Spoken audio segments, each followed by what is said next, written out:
I never thought a simple kitchen renovation would turn into a legal nightmare. But that was before I met Deborah Prescott, the self-appointed guardian of our gated community in Scottsdale, Arizona. The whole thing started on a Tuesday morning in late March when my contractor's crew showed up at 7 sharp, ready to tear out my outdated kitchen and install the custom cabinets I had been dreaming about for years. I had saved up for this renovation for 3 years, working overtime at my engineering firm, skipping vacations, doing everything right. The permits were approved, the HOA had signed off on the plans 2 months prior, and I had all my paperwork organized in a folder that would make any bureaucrat weep with joy. My name is Franklin Edwards, and I had lived in the Saguaro Heights community for 5 years without any major issues. Sure, there were the occasional reminders about trash can placement and the odd complaint about my grass being a 1/4 inch too long during the summer, but nothing that prepared me for what Deborah had in store for me that morning. I was already at the house waiting when my phone rang at 7:15. It was Miguel Santos, the foreman from Desert Horizon Construction, and he sounded frustrated. "Mr. Edwards, we have a problem," he said, his voice tight with barely contained irritation. "There's a woman at the gate refusing to let us through. She says we don't have authorization to enter the community." My stomach dropped. "What? I submitted all the paperwork weeks ago. Did you show her the gate code I gave you?" "The code doesn't work. She says it was deactivated this morning. She's demanding to see additional documentation that apparently nobody told you about." I grabbed my keys and headed for the front door, my coffee forgotten on the kitchen counter. "I'll be right there. Do not leave. I'm paying you guys by the hour, and we're already behind schedule as it is." The drive to the main gate took 4 minutes, and with every passing second, I felt my blood pressure rising.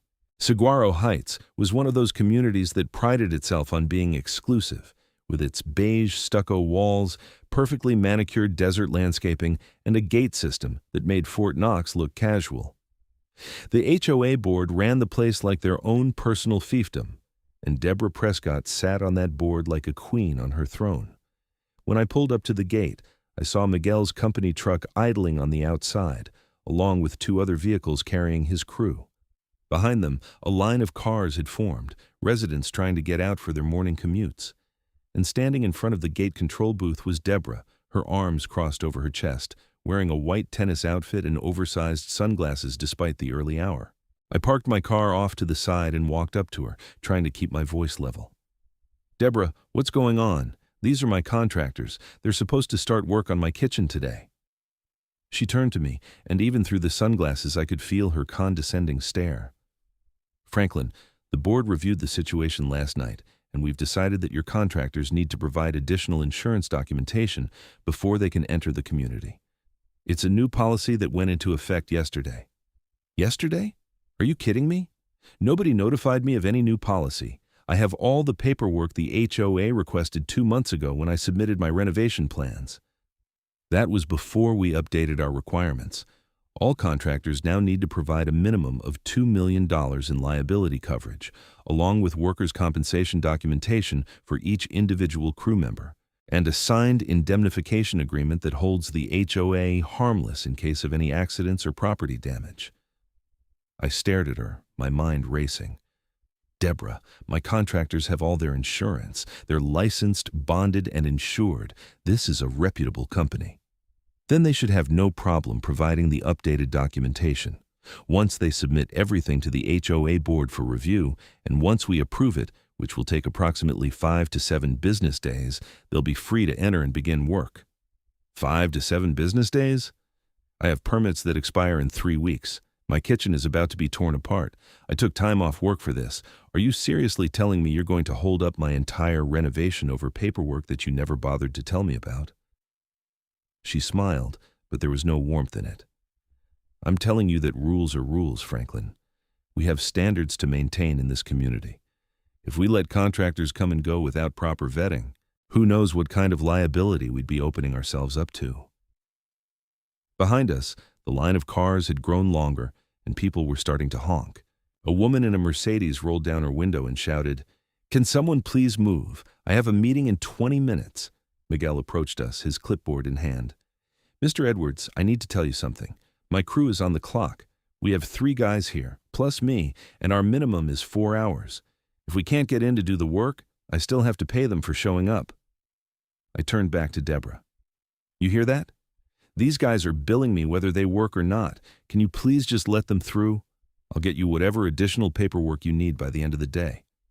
That's not how this works, she said, her voice dripping with false sympathy. I understand you're frustrated, but the board has to protect all the residents. What if one of these workers gets hurt on community property? What if they damage the landscaping driving their trucks through? These are legitimate concerns. They're coming to my house, my property. This has nothing to do with community property. Actually, the streets are community property. The sidewalks are community property.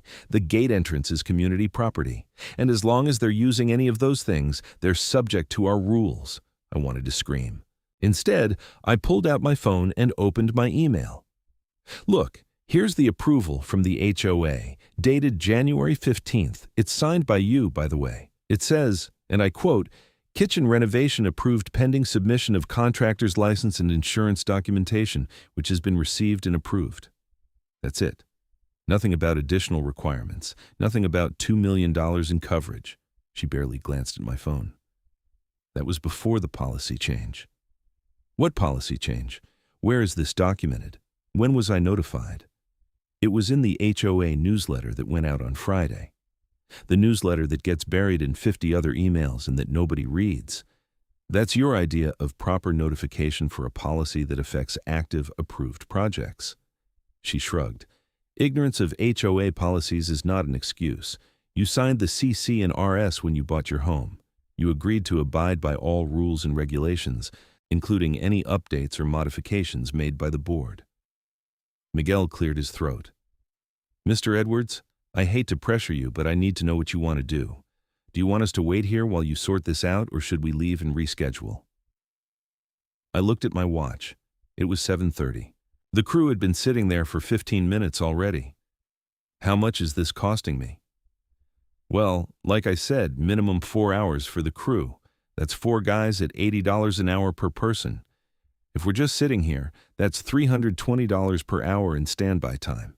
If we end up having to leave without doing any work, you're still on the hook for the minimum, which is $1,280. My heart sank.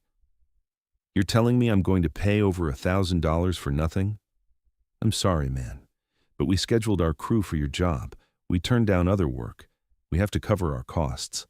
I spun back to Deborah, who was now checking her phone as if this entire conversation was boring her. Do you hear this? Do you understand what you're costing me? I understand that you're upset, but this is not my problem. You should have made sure your contractor had all the proper documentation before scheduling them. I did. Everything that was required at the time. Then you should have checked for updates. The line of cars behind us had grown to about a dozen now, and the honking had become a constant soundtrack. A man in a BMW got out of his car and walked up to us. What's going on here? Some of us have jobs to get to. Deborah turned to him with that same fake smile. Just a small contractor issue. We'll have it resolved shortly. Shortly? I've been sitting here for 10 minutes. Just open the gate and deal with this later. Sir, I'm following protocol. If you have a complaint, you can submit it to the HOA board in writing. The man threw up his hands and walked back to his car, muttering under his breath. I pulled Miguel aside. Listen, I need you to give me an hour. Let me call my lawyer, figure out what my options are. Can your crew wait at that coffee shop down the street? I'll cover the time. Just please don't leave. Miguel hesitated, then nodded. 1 hour, but Franklin, I have to be honest with you. Even if you get this sorted out today, we're going to lose most of the morning. We might not be able to finish everything we planned for today, which means the schedule gets pushed back, which means additional costs. I understand. Just give me an hour. He gathered his crew, and they pulled their vehicles out of line, heading back toward the main road. The waiting cars finally surged through the gate as Deborah pressed the button to open it. She gave me one last look before walking back toward the guard booth. This isn't over, I called after her. No, I suppose it isn't, she replied without turning around. I sat in my car and dialed my lawyer, Richard Cho, who had handled the closing on my house 5 years earlier. He was one of those attorneys who specialized in property law and HOA disputes, and from the way he answered the phone, I got the impression he dealt with situations like this more often than anyone should have to. Franklin, how's it going? Don't tell me you're having HOA problems already with that renovation. How did you know? He laughed, but it was a tired sound. Because I've been practicing law in Arizona for 15 years, and if there's one constant in this world, it's that HOA boards will find a way to make homeowners miserable. Tell me what happened. I laid out the entire situation, from the approved plans to the surprise policy change to Deborah blocking my contractors at the gate. Richard listened without interrupting, and I could hear him typing notes on his computer. When I finished, he sighed. Okay, here's the situation. Technically, the HOA has the right to update its policies and procedures. However, they're required to provide reasonable notice to homeowners, especially for changes that affect active, approved projects. A notice buried in a Friday newsletter about a policy that takes effect the following Monday is probably not going to meet that standard of reasonable notice. So what do?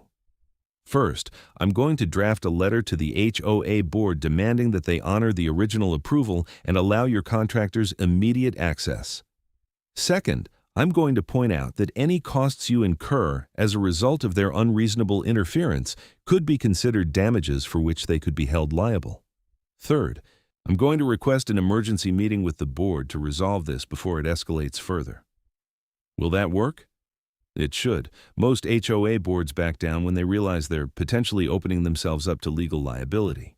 But Franklin, I have to warn you, some of these people are true believers. They think they're protecting property values and maintaining standards, and they'll dig in their heels even when they're clearly in the wrong. That sounds like Deborah. Deborah Prescott? Oh, I know her. I've dealt with her on 2 other cases. She's a piece of work. Retired early from some corporate job, has nothing better to do than police her neighbors, thinks the HOA rules are the 10 Commandments handed down from on high. Great. So what are my chances here? Better than even, but listen, you need to document everything. Keep track of every dollar this is costing you, every hour of standby time, every delay fee, every expense that results from their interference. Because if this goes to court, you're going to want to show exactly how much damage they've caused. You think it'll go to court? I hope not, but with people like Deborah, you never know. I thanked Richard and hung up, then called Miguel to give him an update. He agreed to keep his crew on standby, but I could hear the skepticism in his voice. He'd probably dealt with HOA drama before and knew how long these things could drag out. The next call I made was to the HOA management company, Pinnacle Community Management, which handled the day-to-day operations for Saguaro Heights. I got transferred 3 times before finally reaching someone named Jennifer, who claimed to be familiar with my case. Mr. Edwards, I see here that your renovation was approved, but there was a recent policy update that affects contractor access. Have you received the new documentation requirements? I got an email newsletter on Friday that I didn't read because I was busy working. Nobody called me. Nobody sent me a certified letter. Nobody gave me any indication that there was a problem until my contractor showed up this morning and got turned away at the gate. I understand your frustration, but homeowners are responsible for staying informed about policy changes. Jennifer, I have an active, approved project. If you're going to change the rules in the middle of that project, you have an obligation to notify me directly, not bury it in a newsletter that goes out to 300 homes. I can bring your concerns to the board. I don't want you to bring my concerns to the board. I want you to override Deborah Prescott's decision and let my contractors in today, right now. I'm afraid I don't have the authority to do that. Then who does? The board would need to vote on an exception. How long does that take? We could potentially schedule an emergency meeting for later this week. Later this week? My contractors are sitting in a parking lot right now on the clock, billing me by the hour for doing nothing. I need this resolved today, this morning. I'm sorry, Mr. Edwards, but that's not possible. The board members all have their own schedules and commitments. I wanted to throw my phone across the parking lot. Instead, I took a deep breath and tried a different approach. Jennifer, let me ask you something. If I incur thousands of dollars in costs because of the HOA's failure to properly notify me of a policy change that affects an active project, and if my lawyer sues the HOA for those damages, who pays? Does it come out of Deborah Prescott's pocket? Does it come out of the board members' pockets? Or does it come out of the HOA's general fund, which means all the homeowners end up paying for this through increased dues? There was a long pause. Are you threatening legal action? I'm pointing out the consequences of poor decision-making. My lawyer's already drafting a demand letter. I'm documenting every expense. And if this isn't resolved immediately, the HOA is going to be writing me a very large check, which means every homeowner in this community is going to be subsidizing Deborah's power trip. I'll see what I can do, Jennifer said, her tone suddenly less bureaucratic and more worried. Give me 30 minutes. I agreed and hung up, then walked over to the coffee shop where Miguel and his crew were waiting. They were sitting at a table near the window, drinking coffee and looking at their phones. When Miguel saw me, he waved me over. Any luck? He asked. Maybe. The management company is supposedly trying to sort it out. But Miguel, I need to know exactly what this is costing me. Hour by hour. He pulled out a calculator and a notepad. Okay, so we've got 4 crew members, me, 2 carpenters, and a general laborer. Our rate structure is $80 per hour per person for scheduled work. When we're on standby like this, waiting for access or materials or whatever, the rate goes up to $100 per hour per person because we can't schedule other jobs and we're basically on call. I did the math in my head. $400 per hour. Right. And we've been on standby now for about 45 minutes, so that's $300 so far. If this goes past the 1-hour mark, I have to start charging the standby rate for the full time. What if you can't get in at all today? Then you're looking at the 4-hour minimum at standby rates, which is $1,600. Plus, we'd have to reschedule, and our next available date isn't for another week and a half. That means your kitchen sits in limbo, and when we do come back, there's a restart fee because we have to mobilize the crew again, get all the materials together, basically start from scratch on the logistics. How much is the restart fee? Usually around $800. I felt sick. Between the standby fees and the restart fee, I was looking at close to $2,500 in costs before my kitchen renovation even began. And that didn't account for any delays with my permits or the cost of having my kitchen unusable for an extended period. My phone rang. It was Jennifer from Pinnacle Community Management. Mr. Edwards, I spoke with the board president, and we've agreed to allow your contractors access today under the existing approval. However, you'll need to submit the updated documentation within 5 business days. What happens if the updated documentation isn't exactly what you're asking for? We'll evaluate it on a case-by-case basis. That's not good enough. I need a guarantee that if my contractors have all the standard insurance and licensing, which they do, that you won't shut down my project again. I can't guarantee that without seeing the documentation. Then we're back to square one. Jennifer, here's what's going to happen. You're going to tell Deborah and the rest of the board that my contractors are coming through that gate in the next 30 minutes, and they're going to complete their work without any further interference. You're going to accept whatever insurance and licensing documentation they already have, which meets all industry standards and was already approved by your board, and you're going to put all of this in writing and email it to me before my crew moves 1 inch toward that gate. Mr. Edwards, I don't respond well to ultimatums. And I don't respond well to extortion, because that's what this is. You're holding my property hostage over a technicality that you failed to properly communicate. My lawyer's prepared to file a lawsuit this afternoon if necessary. Is that really how you want to spend your day? Another long pause. Give me 15 minutes. She hung up. I turned to Miguel. This is insane, he shrugged. Welcome to HOA life, man. I've been doing construction for 20 years, and I can tell you, the worst clients aren't the ones who don't pay. It's not the ones who change their minds every 5 minutes. It's not even the ones with unrealistic expectations. It's the HOAs. They act like they own your house even though you're the one making the mortgage payment.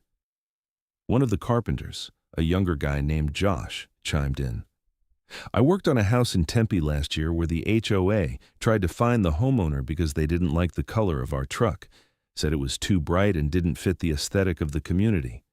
The truck was red, a normal red, like half the trucks in Arizona. The other carpenter laughed. I had one where the HOA said we couldn't start work before 9 in the morning because of noise ordinances. Only problem was, It's Arizona in July, and if you're not starting work by 7, you're going to have crew members passing out from heat exhaustion by noon. We had to get a lawyer involved just to get a variance for early morning work. As they swapped horror stories, my phone dinged with an email. It was from Jennifer, and attached was a letter on Pinnacle Community Management letterhead. I read it quickly, my heart rate slowing for the first time that morning. The letter stated that Desert Horizon Construction was approved for immediate access to complete the renovation at my property, and that the existing insurance and licensing documentation on file was sufficient. It also stated that any future policy changes affecting active projects would be communicated directly to affected homeowners with at least 30 days' notice. I showed the email to Miguel. "We're good to go," he grinned. "Thank God. Let's get out of here before they change their minds." We convoyed back to the gate, where a different guard was now on duty.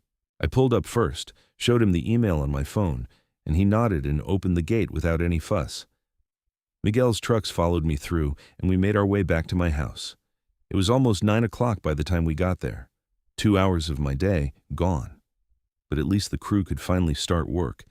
Except that's not where the story ended, because as Miguel's guys were unloading their equipment and materials, a white Lexus SUV pulled up in front of my house, and Deborah Prescott got out. "Franklin, we need to talk," she said, marching up my driveway.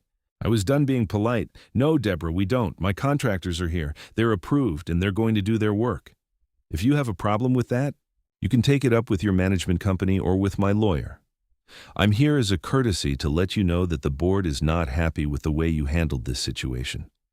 Threatening legal action over a simple policy matter is not the kind of behavior we expect from residents of Saguaro Heights. You know what I don't expect?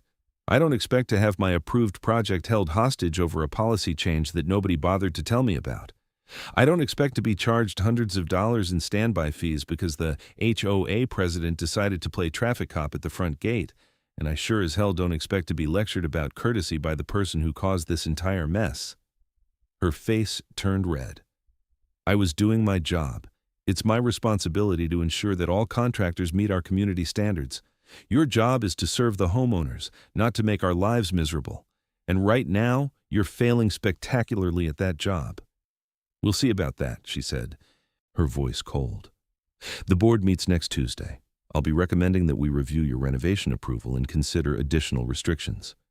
You do that, and I'll be there with my lawyer, who will be very interested in discussing the HOA's liability for the costs you've already caused me." She turned and walked back to her car without another word. As she drove away, Miguel came over and stood next to me. "That lady is going to be a problem," he said. "I know. You want my advice? Document everything. Every time she shows up, every conversation, every delay she causes, because I guarantee you she's not done." He was right. Over the next 3 days, Deborah found reasons to come by my house 6 different times.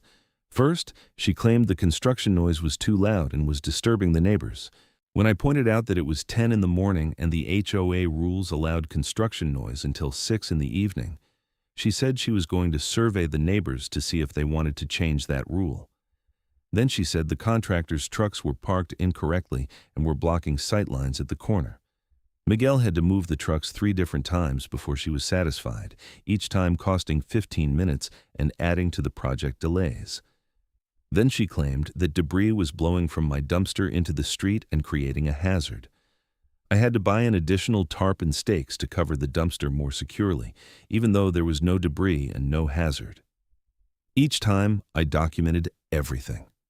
I took photos, I made notes with timestamps, I kept copies of every email and text message, and with each incident, the costs kept mounting.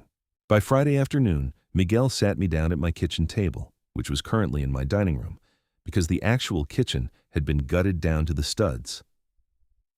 "Franklin, I need to talk to you about the bill," he said, looking uncomfortable. My stomach clenched. "How bad is it?" "Well, the actual construction work is coming in pretty much on budget. But the delays and disruptions have added up. Between the standby time on Tuesday morning, the multiple times we've had to move equipment and trucks, the extra time spent dealing with your HOA president, and the general slowdown from all the interruptions, we're looking at about $3,200 in additional charges." I felt like I'd been punched in the gut. $3,200? I'm sorry, man. I tried to keep it as low as possible. I'm not charging you for all of the time, just the hours that are really documented and unavoidable. But when you add up Tuesday morning, that's 4 hours of standby at $100 per person for 4 people. That's $1,600 right there. Then you've got the various delays throughout the week, the equipment moves, the time spent dealing with Deborah. It adds up. I looked at the detailed invoice he slid across the table. Every line item was documented with dates, times, and descriptions. Tuesday, March 21st, 7 to 11 a.m. Standby time while waiting for HOA approval, $1,600. Wednesday, March 22nd, 2 separate interruptions totaling 90 minutes, $600. Thursday, March 23rd, equipment relocation and site cleanup per HOA demands $400. Friday, March 24th, additional delays and HOA-related disruptions, $600. Total additional charges, $3,200. This is itemized and documented for your records, Miguel said. If you're going to pursue any kind of claim against the HOA, you'll need this to show exactly what their interference cost you. Does your company do billing directly to third parties? Like, if I win a judgment against the HOA, can they pay you directly? Normally, no. But in this case, given the circumstances, I think my boss would be willing to wait on payment for these additional charges until your legal situation is resolved. The base contract amount, that's due within 30 days per our agreement. But these extra costs, if you want to pursue them through the HOA, we can work with you on that. I appreciate that. He stood up and shook my hand. The kitchen is going to look great when it's done. Hopefully, this is the end of the drama. It wasn't. On Tuesday evening, I attended the HOA board meeting at the community center. Richard, my lawyer, came with me, along with a folder stuffed with documentation. The meeting room was one of those generic spaces with beige walls, fluorescent lighting, and uncomfortable folding chairs. About 20 other residents were there, most of them looking bored or annoyed at having to give up their evening. The board sat at a table at the front of the room. Deborah was there, along with 4 other members: Gary Hoffman, a retired accountant, Linda Martinez, a realtor, Keith Swanson, who owned some kind of consulting business, and Patricia Clark, who I'd heard was a retired teacher. Deborah called the meeting to order, and they went through the usual boring stuff about budget reports and landscaping contracts. Then they got to new business, and Deborah's eyes locked onto me. "We have a matter concerning Franklin Edwards and his ongoing kitchen renovation," she said, her voice taking on a formal tone. "There have been multiple violations of HOA policies related to this project, and the board needs to discuss appropriate remedies." I stood up. "Excuse me, what violations?" "Sit down, please. There will be time for homeowner comments at the end." Richard stood up next to me. "Actually, Deborah, if you're going to discuss alleged violations by my client, he has the right to hear the accusations and respond to them immediately. That's basic due process." Deborah's jaw tightened. "And you are?" "Richard Cho, attorney at law, representing Mr. Edwards." Gary, the accountant, leaned over and whispered something to Deborah. She nodded reluctantly. "Fine. The violations include excessive noise, improper parking of contractor vehicles, unsecured construction debris, and failure to provide updated contractor documentation as required by recent policy changes." Richard pulled out his folder. "Let's address these one by one. First, excessive noise. Can you provide any documentation of noise complaints from neighbors? Any decibel readings? Any evidence whatsoever that my client's renovation has exceeded the noise limitations set forth in the CC and RS?" Deborah shuffled through some papers. "I personally observed excessive noise on multiple occasions." "Your personal observation isn't documentation. Did you measure the noise? Did you compare it to the allowed limits? Did you receive complaints from any neighbors who aren't you?" She didn't answer. "But, second, improper parking. Mr. Edwards's contractor parked his vehicles on Mr. Edwards's driveway and in front of his house on the street, which is completely legal and within HOA guidelines. The contractor moved those vehicles multiple times at your request, even though there was no actual violation. Third, unsecured debris. My client provided additional securing for the construction dumpster within hours of your request, despite the fact that there was no actual debris in the street and no hazard was present. And fourth, the contractor documentation was already on file and approved. The policy change you're referring to was implemented without proper notice to homeowners with active projects, and the management company has already agreed in writing that the existing documentation is sufficient. He slid a copy of Jennifer's email across the table. Linda picked it up and read it, then passed it to the others. "This is all very convenient," Deborah said, "but it doesn't change the fact that Mr. Edwards has been combative and uncooperative throughout this process." Combative? I stood up for my rights as a homeowner. Uncooperative? I provided every piece of documentation requested, followed every legitimate rule, and only pushed back when the HOA tried to impose requirements that were unreasonable and improperly noticed. Keith, the consultant, spoke up for the first time. "Deborah, I'm looking at this email from Jennifer, and it seems pretty clear that the management company sided with Mr. Edwards on the documentation issue. If they signed off on it, I'm not sure what we're doing here." "We're here because we need to maintain standards," Deborah snapped. "If we let every homeowner push back whenever they don't like a rule, we'll have chaos."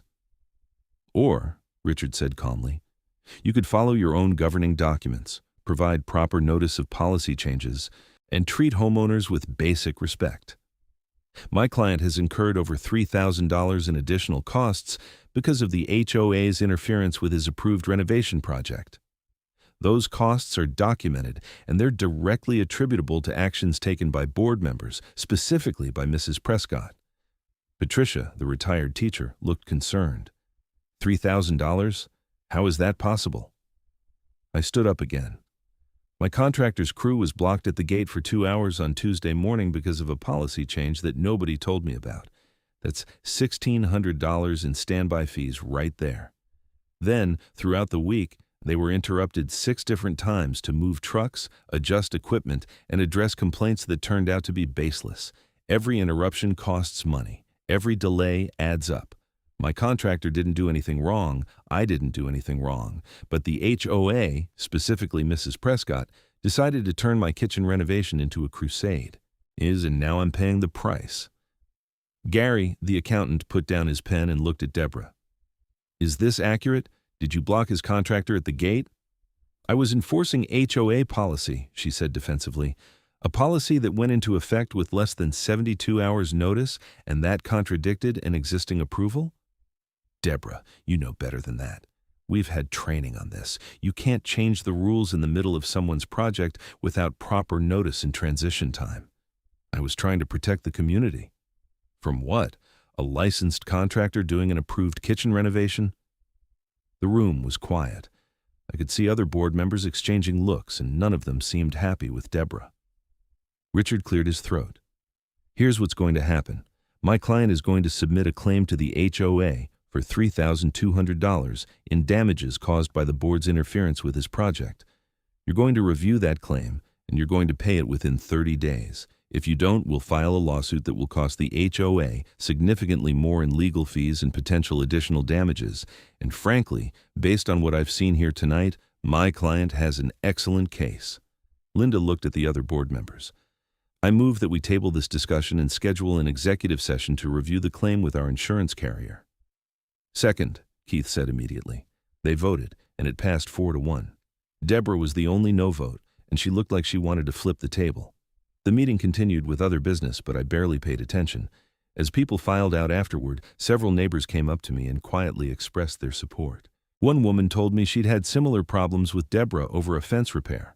Another couple said they'd been afraid to do any exterior work on their house because they didn't want to deal with HOA hassles. As Richard and I walked to our cars, he put a hand on my shoulder. "That went better than I expected. I think they're going to pay." "What if they don't?" "Then we sue and we win. But I don't think it'll come to that. Gary and Linda seem like reasonable people, and they clearly understand the liability issue. Deborah's the problem, but she's just one vote. She's going to make my life hell, isn't she?" "Probably. But Franklin, here's the thing about people like Deborah.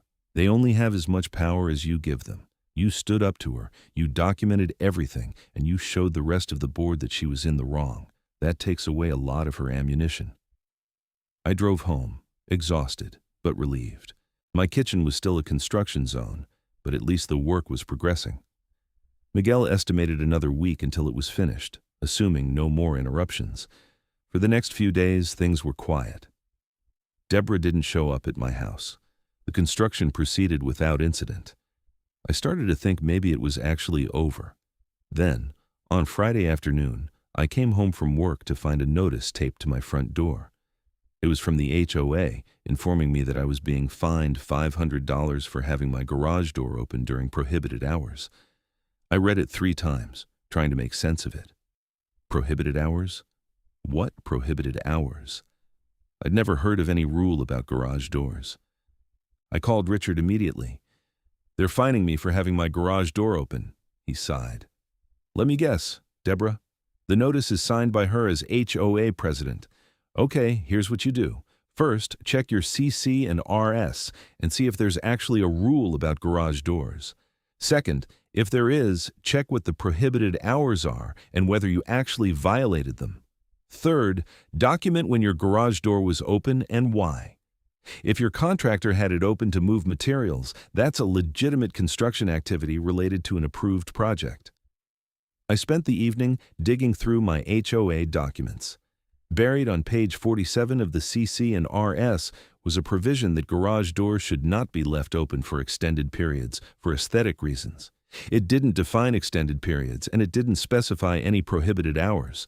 The rule was so vague as to be meaningless. I drafted a response letter, ran it by Richard, and submitted it to the HOA the next day. In it, I pointed out that the garage door had been open during the day while my contractors were actively working, which was reasonable and necessary for the approved renovation. I also pointed out that the rule was unconstitutionally vague and that the fine was retaliatory given the ongoing dispute with Mrs. Prescott. The fine was rescinded 3 days later without explanation. 2 weeks after that, I received a letter from the HOA's insurance carrier.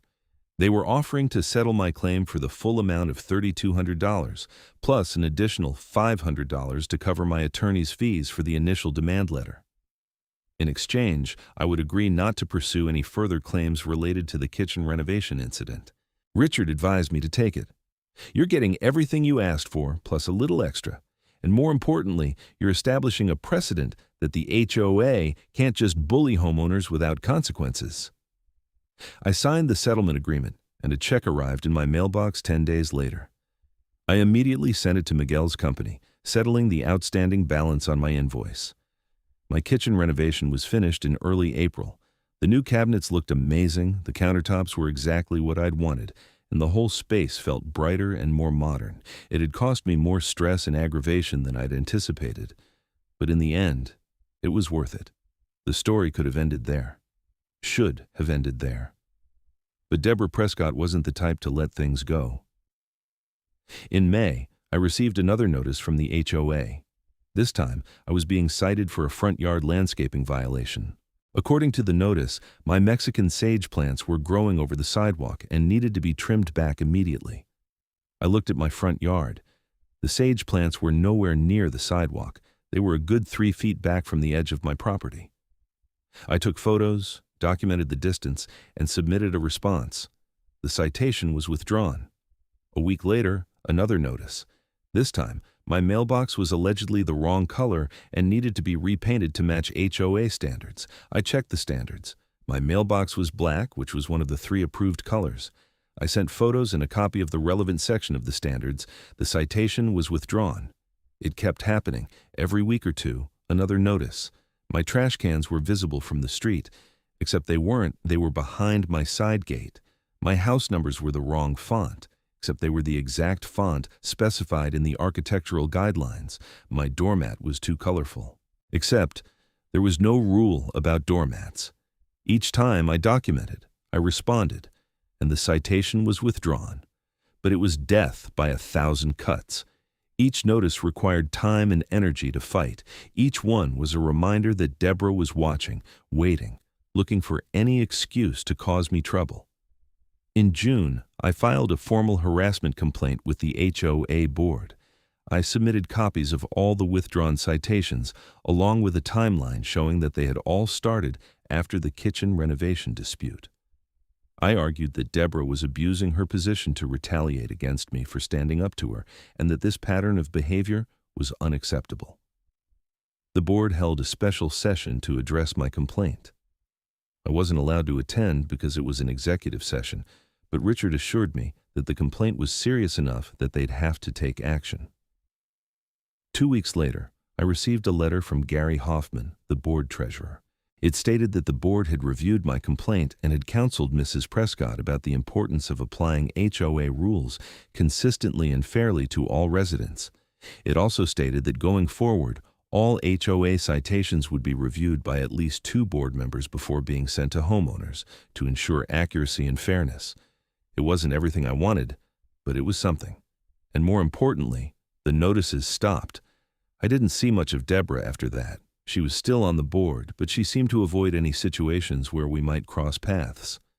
At the annual meeting in August, there was a motion to elect new board members, and Linda Martinez nominated someone to run against Deborah for the president position. The election was close, but Deborah lost. The new president was a younger guy named Scott Brennan, who worked in tech and seemed to have a much more laid-back approach to HOA governance. One of his first initiatives was to revise the citation process, to include an appeal mechanism, and to require documentation before fines could be assessed. Life in Saguaro Heights got noticeably better after that.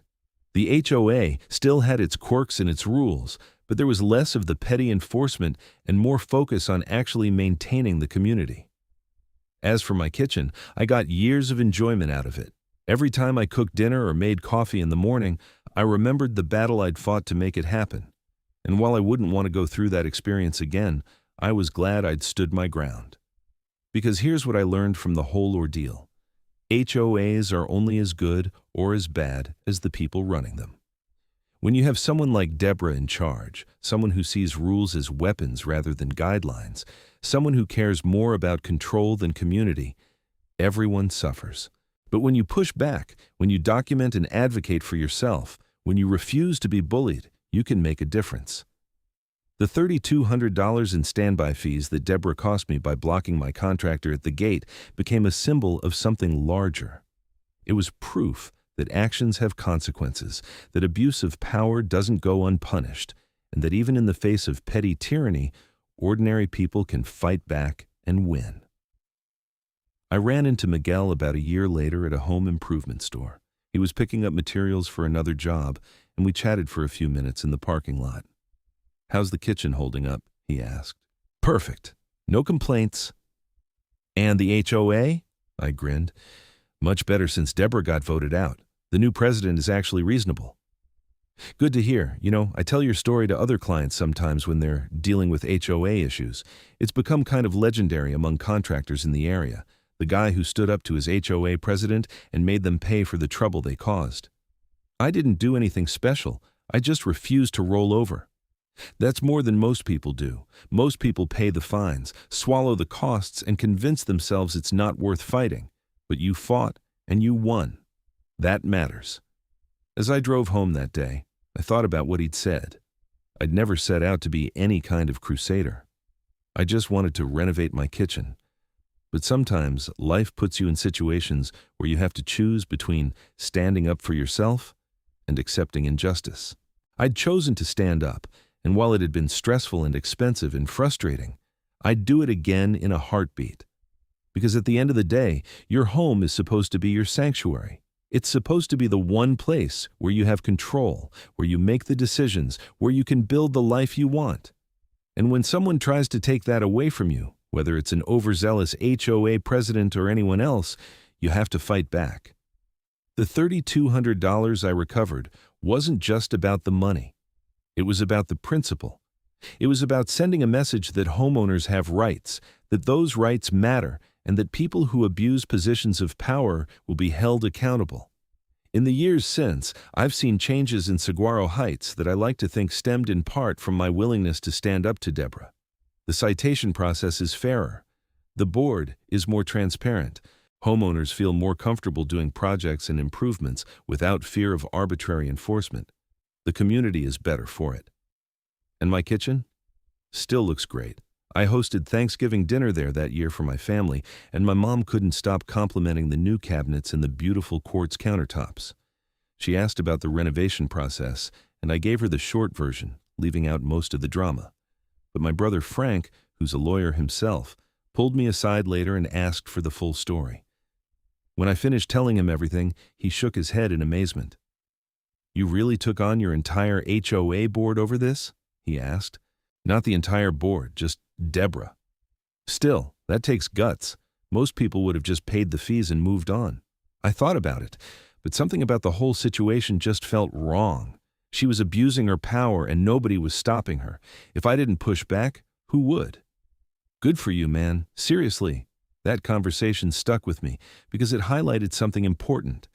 It's easy to look at situations like mine and think they're unique, that they're isolated incidents of one bad apple in one HOA in one community. But the reality is that these dynamics play out in neighborhoods all across America. HOAs are supposed to maintain property values and ensure a certain standard of living, but too often they become vehicles for petty tyrants to exercise control over their neighbors.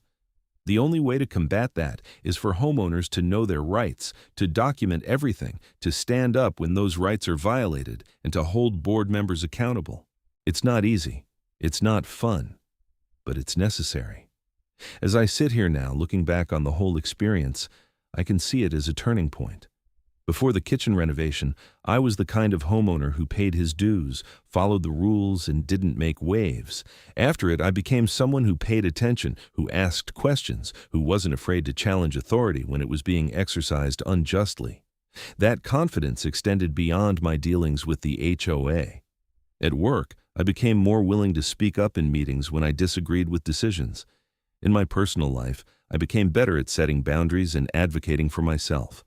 The whole experience taught me that sometimes conflict is necessary, that avoiding confrontation isn't always the best strategy, and that standing up for yourself can lead to positive change.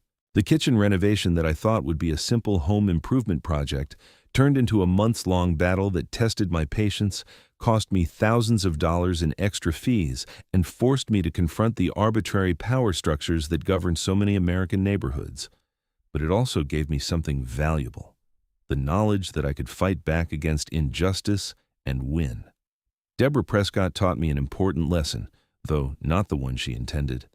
She thought she could use her position as HOA president to bully me into submission, to make an example of me for other homeowners who might dare to question her authority. Instead, she showed me and the entire community what happens when power goes unchecked, and she paid the price for it both financially, through the settlement the HOA had to pay, and politically, through losing her position as president. The $3,200 in standby fees became a line item in the HOA's annual budget report, a permanent record of the cost of Deborah's overreach. Every homeowner in Saguaro Heights received a copy of that report, and while most probably didn't pay much attention to the details, those who did saw the settlement payment and knew the story behind it. In the end, my kitchen renovation cost more than I planned, took longer than expected, and caused more stress than any home improvement project should. But every time I walk into that beautiful space with its custom cabinets and modern appliances, I remember what it took to make it happen, and I feel proud, not just of the kitchen itself, but of the fact that I stood my ground, fought for my rights, and came out the other side stronger. That's worth more than $3,200. That's worth all the hassle and frustration and late-night phone calls with my lawyer. Because in that moment when Deborah Prescott stood at the gate and tried to block my contractor from doing his job, she was testing whether I would cave to her authority or stand up for myself. I chose to stand up, and that made all the difference. The kitchen is just a kitchen, but the lesson I learned about standing up to bullies and fighting for what's right, that's something I'll carry with me for the rest of my life. And every morning when I make my coffee in that kitchen, I'm reminded that sometimes the hardest battles are the ones most worth fighting.